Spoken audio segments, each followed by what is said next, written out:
من راضی.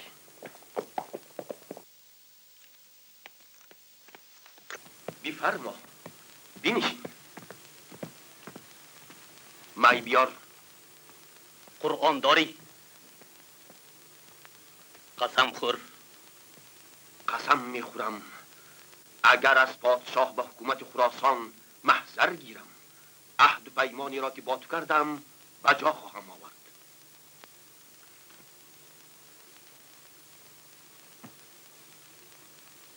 اینک محضر. براستی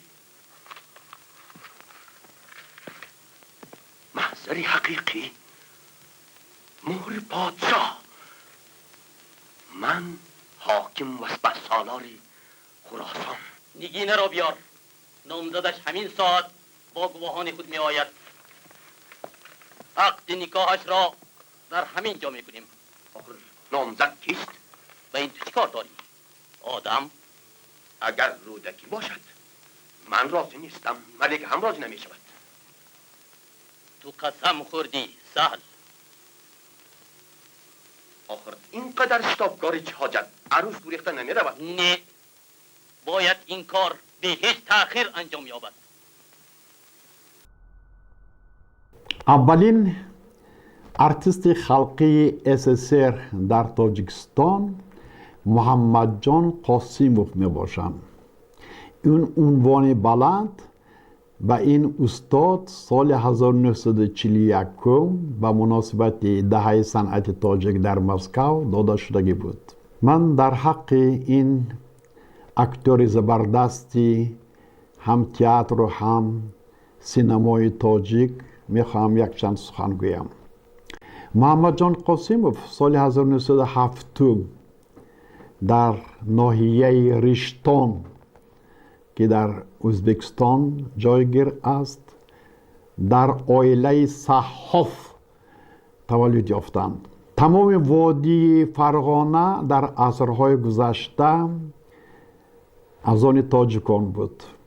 مردمش به زبان تاجیکی، اولها به زبان سعودی، بعدتر به زبان تاجیکی حرف می زدن، زندگی می کردن و بعد پخش کردنی یعنی اصطلاح شیبانی های و اشترخانی های و دیگر ترک های غارتگر این سرزمین به اختیار آنها گذشت، لیکن بعضی دهه ها زبان خودشان را نگاه داشته توانستند.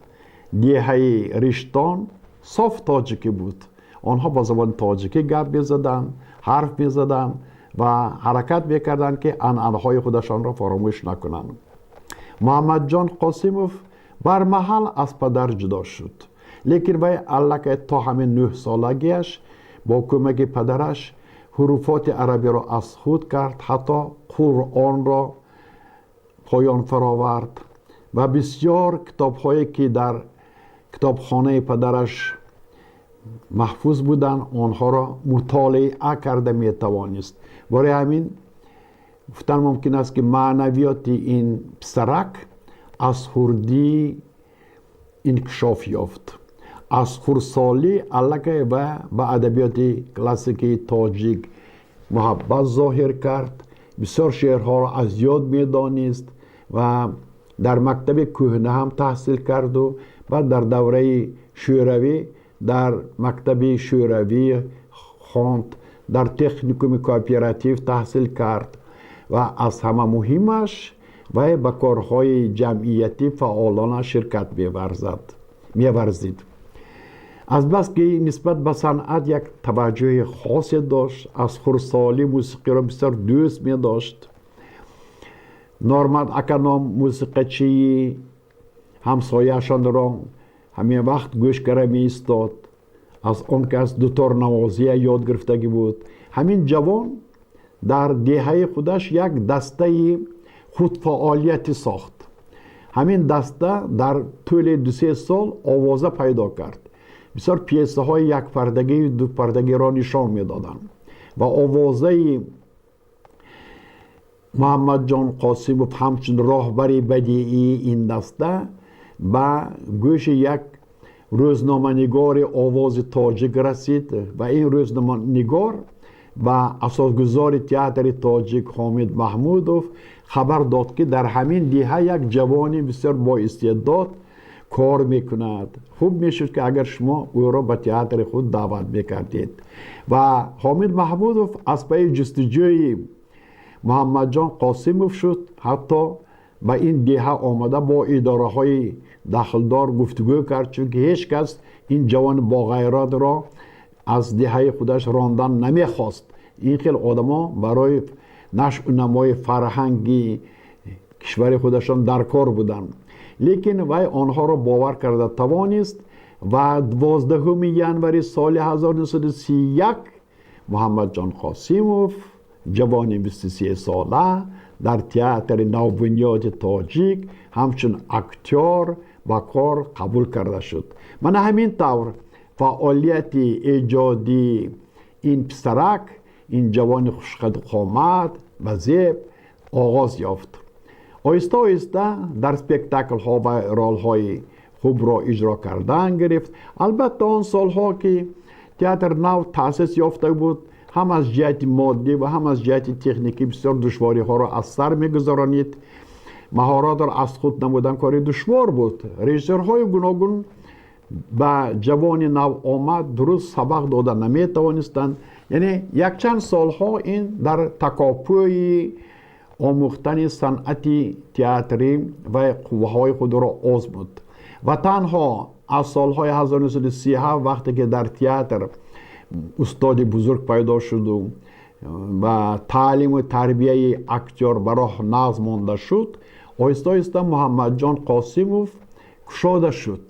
معلوم شد که این اکتور از روزهای اول به ریالیسم نزدیک بوده است، هیچ وقت ساختکاری را پسند نمی کرده است و وقتی که وی در یک چند سپکتاکل ها در رول های کلان تعیین گردید و از عهده آنها با موفقیت برآمده توانست. من همین طور گفتم ممکن است که بعد نیمه دوم سالهای 30 عصر 20 محمد جان قاسموف همچون اکتور فاجعه‌ای، همچون اکتور بهترین دراموی کشاده شد و هنری وی خصوصا در وقتی دهه صنعت تاجیک در مسکو برق زد و وی دو رول کلان مرکب سپرده شد.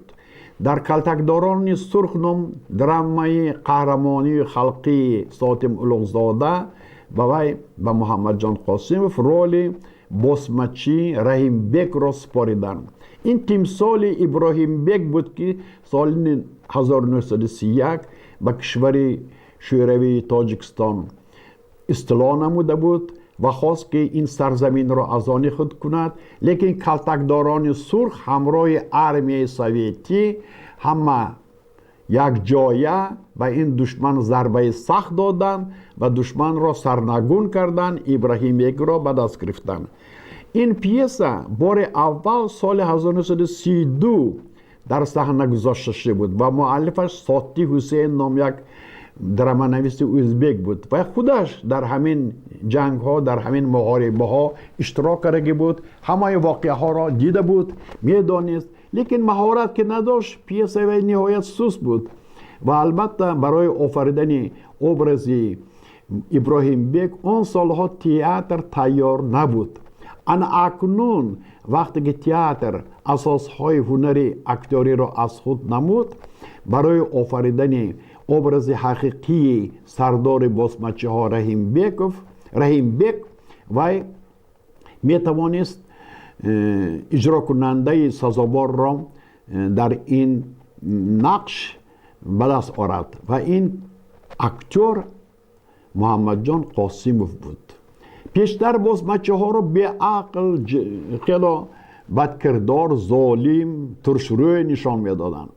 بار اول در صحنه تاجیک در سپکتاکل کلتکداران سرخ محمد جان قاسموف ابراز حقیقی دشمن را تصویر کرد. نشان داد که دشمن ابله نیست، دشمن شیطان نیست، دشمن بسیار با عقل هست و قاعده های جنگ نظم می داند و مستحکم کمر بسته است و همین توضیح اکتور در صحنه اول معلوم شده می‌استد. صحنه اول این در یک گوشه خرابه افغانستان می‌گذرد. در یک جای بی آدم در پیش عمارت‌های بناهای ویرانه یک دسته غارتگری ابراهیم بیگ یعنی در پیاس رحیم بیگ گرد آمدند. قاسموف در تنش لباس‌های بسیار بزیه پوشیده بود، در سرش سله سیاه، موزه‌های خرم در پایش، اسلحه ها در گردنش و در برش آویزانند. این دشمن روی خرسنگ نشسته وقتی که پرده گشوده می شود اندیشه می راند که من به کشور شوروی هجوم کنم یا نه، این کشور مرا قبول کرده می تواند یا نه. من در خصوص همین چیزها و هم سخن می راند و هم از وجاهتش حس کرده می شود. وقتی که اولین اسیرها را رحیم بیگ پرسپاس می کند، فهمیدن می خواهد که در کشور شوروی برای وی زمینه هست یا نه. وقتی که می فهمد که زمینه نبود است، در آن صورت وی باز هم بدجهل، باز هم خشمگین می شود. لیکن نه، در خاطر دارد که مثل پادشاه‌های پیشتره باید شمشیر به دست گرفت یک باره هجوم آورد و مردم بودگی رو به دست آورد، به ظلم به اطاعت آورد.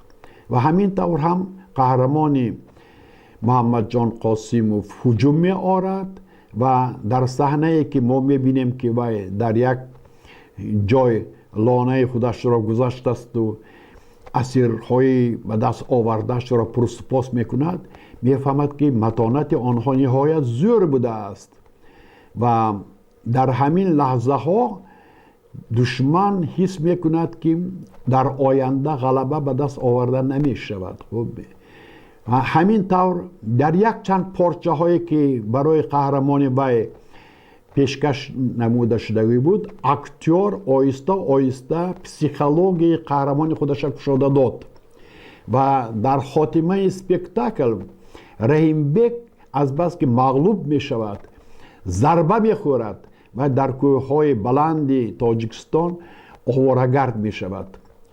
چنان آواره‌گرد می شود که از هر یک قدمش، از هر یک آوازی به وجود آمده ایستاده می ترسد. حتی وقتی که یکی از همکارانش سلطان بیگ می گوید که بهترش که تسلیم شویم و به دست افتاییم، و به جهل آمده این ترسانچک را به جاری تیله می دهد.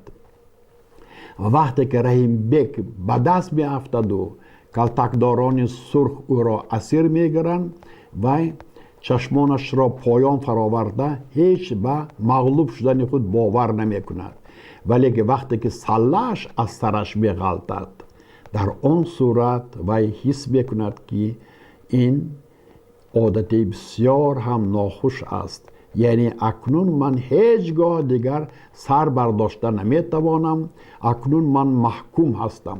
خلاصه در طول یک چند پرده اکتور آیسته آیسته تغییر یافتن پسیخولوژی قهرمان خودش را نشان داده توانست. این بسیار غلبه بزرگ بود. تمام مطبوعات مسکو درباره اجرای عالی جناب محمد جان قاسموف آفریدن ابراز دشمن بسیار بهای بلند دادند. همه با یک آواز گفتند که در ما باز یک اکتور بزرگ پیدا شده است، این محمد جان قاسموف می باشد. ثانی در روی خودش مستحکم این اکتور بسیار ابرازها آفرید. حتی سالهایی که تئاتر از نبودن اثرهای خوب صحنوی در تشویش افتاد و با اثرهای نهایت سوست مراجعت میکرد و یکی از همین خیلی اثرهای سوست این پیس محبت، این اثر درامانویس ازبک اویغون بود. در آنجا رول پرتارک کالخاس روشند را اجرا میکند. پیس چنان روی یکی بود، چنان سطحی بود که در آنجا یگان نقش درست بازی کردن این امر محال بود، دشوار بود. لیکن اکتور چنان با باوری به تمام واقعه ها قهرمان خودش را نشان داد که این جوانی که نو از فران برگشته است و برای از نو ساختن کلخاز، برای زنده نمودن مردم جبر دیده مستحکم کمر بسته است، همین خیلی ابراز را بسیار آزاد، طبیعی، حقانی، ریالیستی نشان داده توانست. یکی از منقدهای مسکو همین سپکتاکل تماشا کرده درباره قاسموف همون سالها نوشت که تئاتر تاجیک با این اکتور میتواند فخر کند، چون که این اکتور شما این شپکین میخائیل استپانویچ شپکین میباشد. از شپکین این ریالیست بزرگ تئاتر روس در نیمه عصر 19 بود، در تئاتر خردی مسکو کار میکرد و در حقیقت در تئاتر روس اسلوب ریالیست را جاری کرده بود. یعنی با همین اکتور بزرگ روس مقایسه نمودنی محمد جان قاسموف این یک گفتم ممکن که بسیار بهای بلند می باشد و در حقیقت در آینده محمد جان قاسموف برای همه اکتورهای تاجیک اسلوب ریالیستی را برای نشان دادن یک عبرت گردیدن. در کدام سپکتاکل این کس ابراز نآفرند، البته ابراز آفریده اون کس با حقانیت حیاتی و هم حقانیت بدیعی صورت می گرفت. و البته همین خیل اکتور در آفریدن ابرازهای شکسپیری بسیار ضرور بود. این کس اکتور فاجعه‌ای بودن.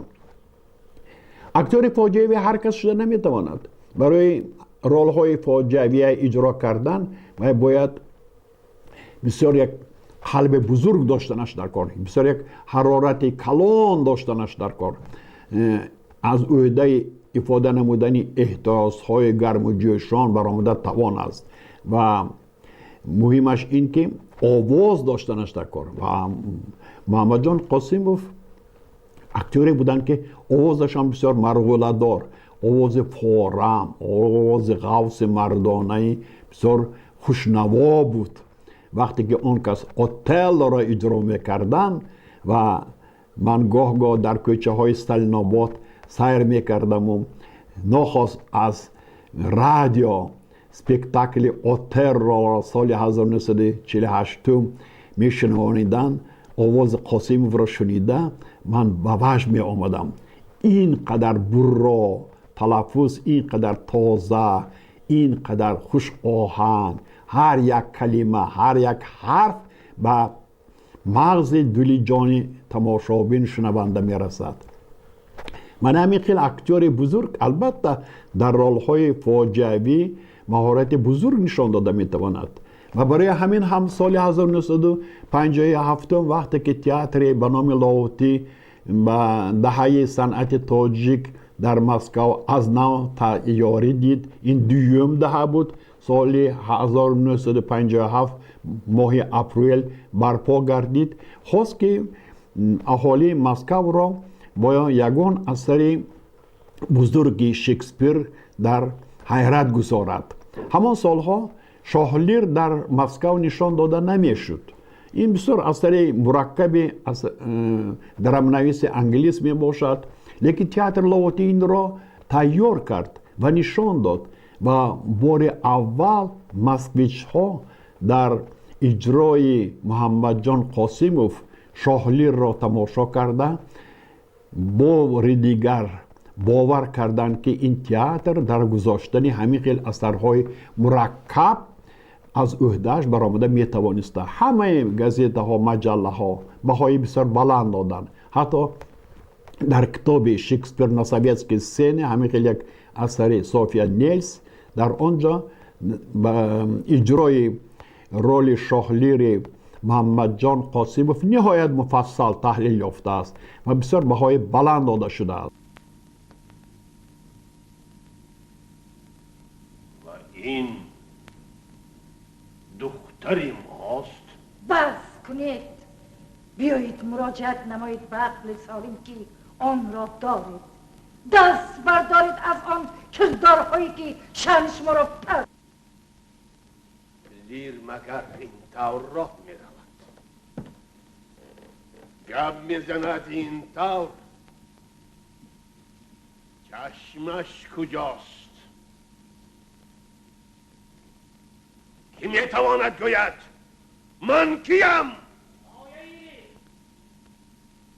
من میخواستم این را درست‌تر فهمم، چون که از روی همه علامت های شأن پادشاهی، دانش و خرد، من غلط خیال میکردم که دخترها دارم. قاسموف شاه لیر را و مثل اوتلو در صحنه ندیدگی بود و خودش مستقل بار اول در وقتی مطالعه این اثر مستقلانه تمام مضمون رول را با همراهی استادش یفیم ایسایویچ میتلمن از خود کرد و شاه لیر را نهایت مرکب تصویر کرد. خود اسپکتاکل یک قدر با اسلوب کهنه، اسلوب سالهای 30 در صحنه تهیه یافتگی بود، لیکن صرف نظر از این نارسایی های خود اسپکتاکل، اجرای شاه لیر در بازی محمد جان قاسموف یک صحیفه نو در تاریخ تئاتر شوروی می باشد. محمد جان قاسموف یک سیمای پادشاهی نهایت کهنسال را تصویر کرد که تمام سر رویش را ریش مویله فرا گرفته است، سنش قریب به 80 بلکه زیاد رسیده است، اکنون ملکش را به دخترهایش تقسیم کرده داده ایستاده است و در آینده میخواهد آسایشته حیات به سر برد و در صحنه های اول وی قهرمانش را بسیار یک دولتمند با افتخار، با کبر غرور نشان میدهد که سرمست حکمرانی خود است، آدمی که یگان سخنی که ضد وی گفته می شود به آن گوش نمی دازد و فکر مستقل خود را روا می بیند و آیسته آیسته وقتی که وی بعد تقسیم نمودن ملکش به 3 دختر وی به خانه دختر کلانی میانه می رود، بعد می فهمد که فرزندای وی نسبت به والدهش و نسبت به وی بیرحم بودند. وقتی که وی ملکش تقسیم کرده بود، دختر کلانی و میانه چنان با محبت، فداکاری و صداقت خودشان را افاده کرده بودند، اکنون میبیند که آنها پدر را دیده نمیتوانند و هیچ فهمیده نمیتواند که این بلا، این مرض از کدام گور به قلب این دخترها در آمده باشد، از کجا اینها اینقدر بدکردار شده اند، چرا من این را در وقتش فهمیده نتوانستم. وقتی که وی از خانه های دخترهای کلانی میانه رانده می شود و در کوچه می ماند و همراه مسخره بازش در دشت بیابان، در زیر باران و طوفان و بسیار بلاها، مصیبت ها، روزهای وزدین را از سر می گذراند، حتی اندک عقلش را بوی می دهد، آیسته آیسته تمام مشکلی های زندگی و عدالت و بی‌عدالتی و همه این را فهمیده می گیرد. اکنون من همین تغییر یافتن روح قهرمان وی را آیسته آیسته در انکشاف نشان داده توانست. نشان داد که وقتی که به سر خودی شاه لیر مصیبت می افتد، در آن صورت وی تمام بدکاری های روی دنیا، تمام ضرر و آفت هایی که به سر وی می آرند، همین را چشیده ضدیت مبارزه برده می تواند. لیکن وی مبارزه نمی برد، بلکه بسیار عذاب میکشد، عذاب روحی میکشد و تنها در صحنه های آخر وقتی که وی قریب عقلش را از خود بوی دادگی بود، وقتی که کاردیلیا نام دختر خردیش که وی بسیار نسبت به پدر مهربان بود و پدر وی را نفهمیده رنجانده و دیگر کشور فرستاندگی بود، تنها در آن صورت وی از نو به دست آوردن این دختر خردی از نو زنده می شود، گویا که یک دنیای نو وی از سر گذرانده شده است. و وقتی که دشمن ها همین دوستدار وی دختر خردی وی را هم میکشند. بعد برای وی دیگر راه خلاصی پیدا نمی شود و اکتور صحنه های آخر را همچون افسانه تصویر میکند. وقتی که کاردیلیا از دنیا چشم بپوشد، برای وی دیگر هیچ چیز وجود ندارد و گویا که در این دنیا دیگر زیستن نمیخواهد و حتما باید چشم پوشد و همین طور هم می شود. وقتی که کاردیلیا وی از دنیا میگذرد، وی با گلهای مثل تازه طبیعت جسد وی را آرام میدهد و خودش آهسته آهسته آخرین نفس خودش را بای میدهد و در شفت وی جان میدهد.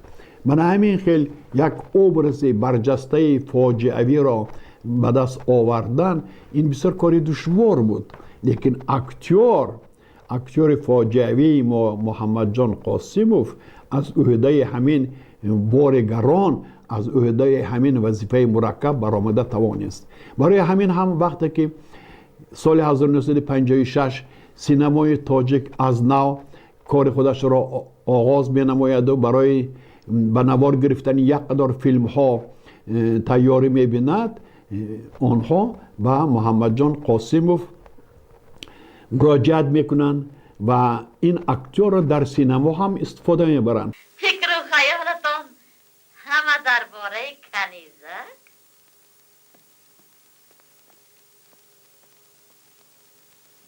من همین حالا وی را در باغ با شاعر دیدم.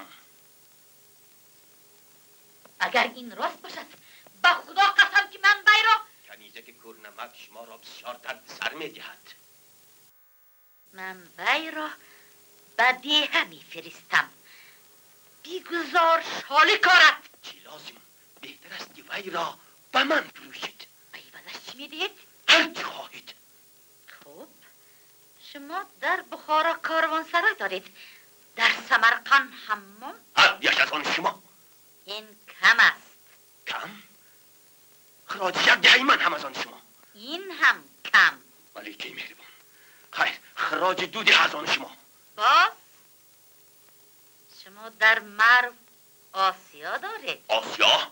نه هرگز. خیر، نه باشد نه. ملیکه مهربان، آخر بهای یک کنیزک از این زیاد نمی شود. نخواهد در کار نیست؟ خیر دادم. چون این اکتور از عهده آفریدن ابرازهای مرکب برآمده میتوانست.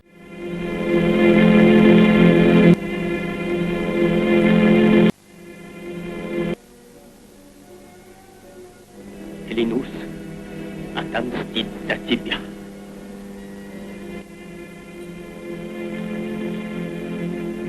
Amayo, Charni Mari محمد جان قاسموف در صحنه تاجیک در وظیفه درامانویسی، در وظیفه کارگردانی هم قوه خود را آزمود، لیکن وی پیش از همه همچون اکتور در انکشاف صنعت بازیگری سهم بزرگ گذاشته است و یکی از بهترین رول هایی که وی اجرا کرده است و در تئاتر یک مرحله گردیده است، این رول امیر تیمورلان می باشد که در پیسه خودش ساختگی، یعنی به صحنه موافق کنندگی، این قصه مادر می باشد. قصه مادر را محمد جان قاسموف در اساس دو حکایه مکسیم گورکی تالیف نمودند. حالا تئاتری به نام لاودی به یگان اثر گورکی مراجعت نکردگی بود. البته مراجعت نمودن این کار دشوار است، چون که اثرهای گورکی اثرهای بسیار مرکب هستند، لیکن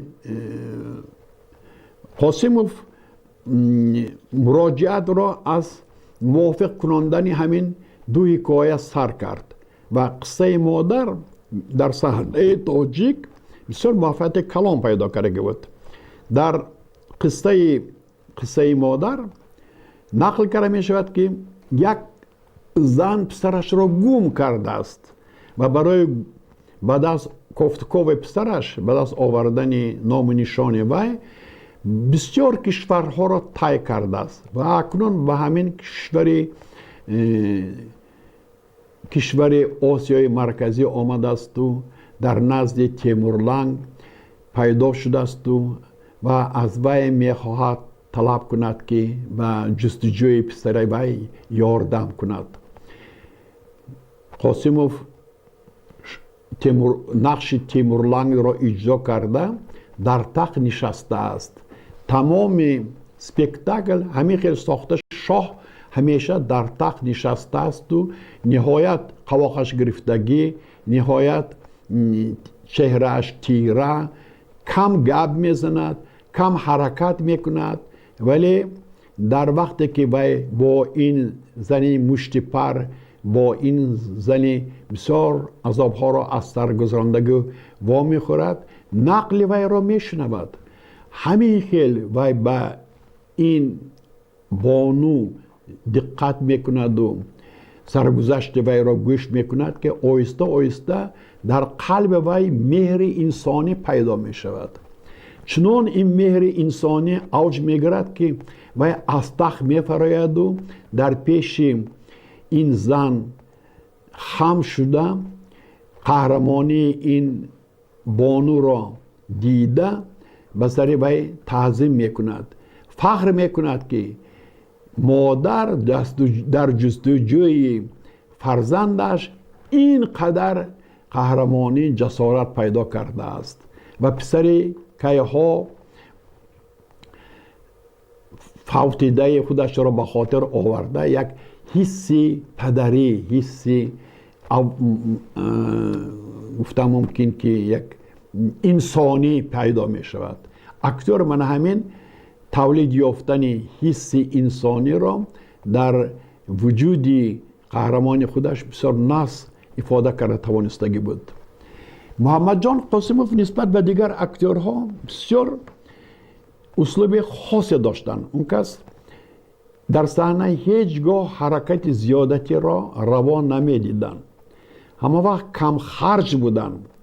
واسطه های تصویری اون کس نهایت کم بود، لیکن همان واسطه هایی که به کار در آورده شده بود، این واسطه ها حتما به کار معنا پیدا میکردن. یعنی هر یک حرکت، هر یک صدای آواز اکتور، هر یک اشاره وی پر از معنا بود، معنای باطنی داشت.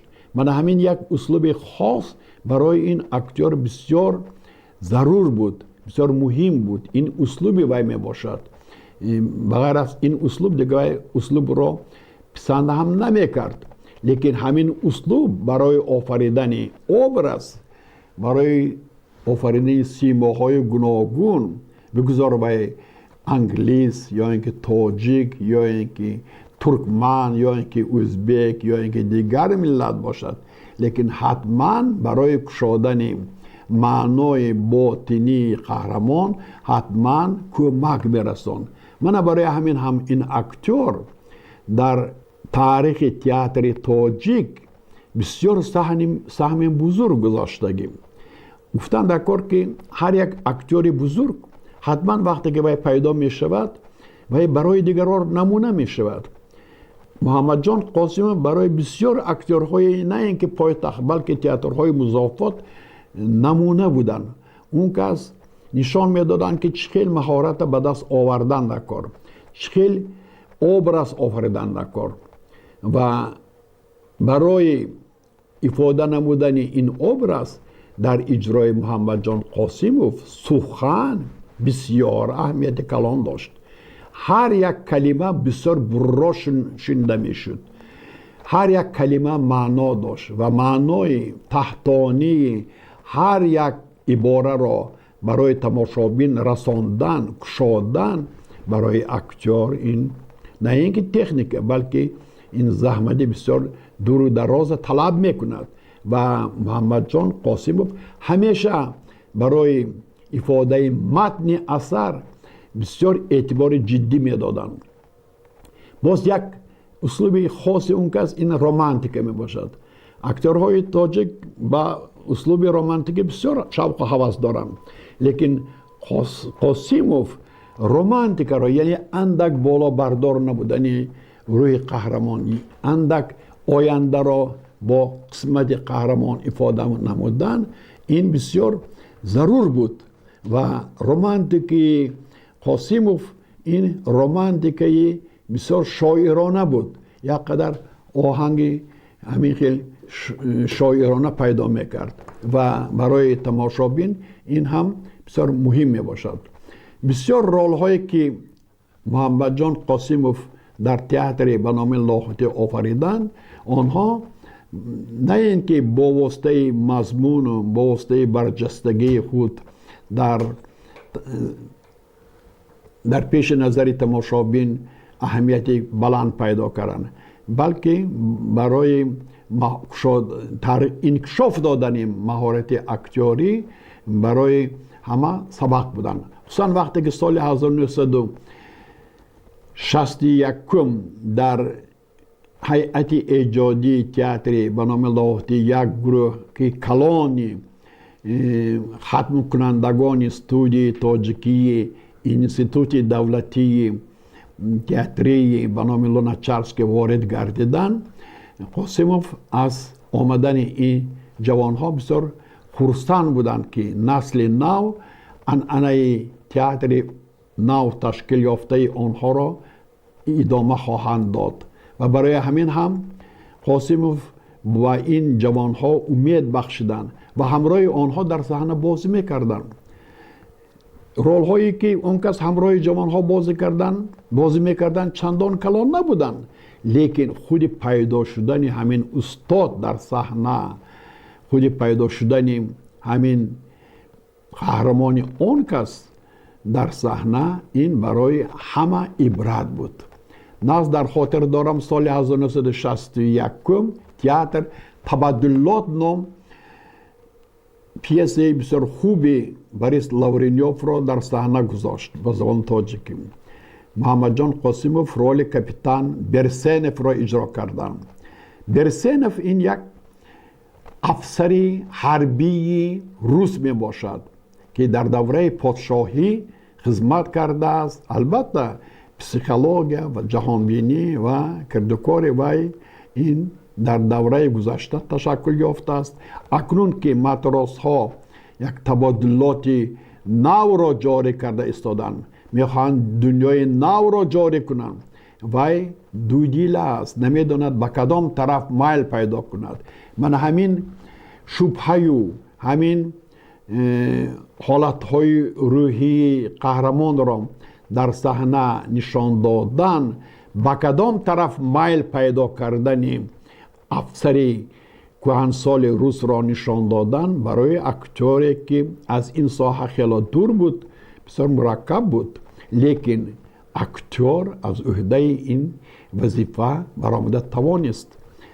لباس های حربی بحری محمد جان قاسموف در نقش برسنف و رفتار و کردار و معامله آن کس این مدنیت افسر گذشته روس را نشان میداد.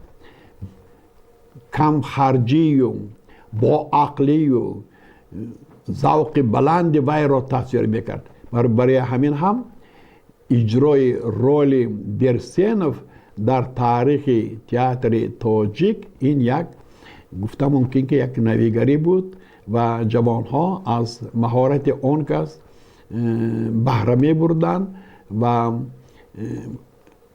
خرسند بودند.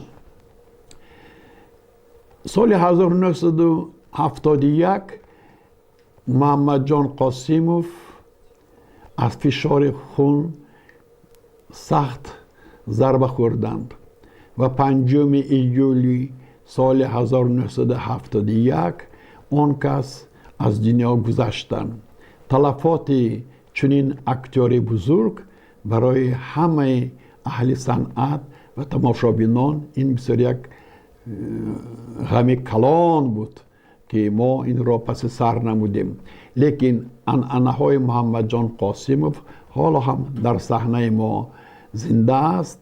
دوام دهنده های هنر آن کس امروز بهترین عنعنه ها را انکشاف داده ایستادند و من گمان میکنم که باز در آینده قاسموف های نو پیدا خواهند شد.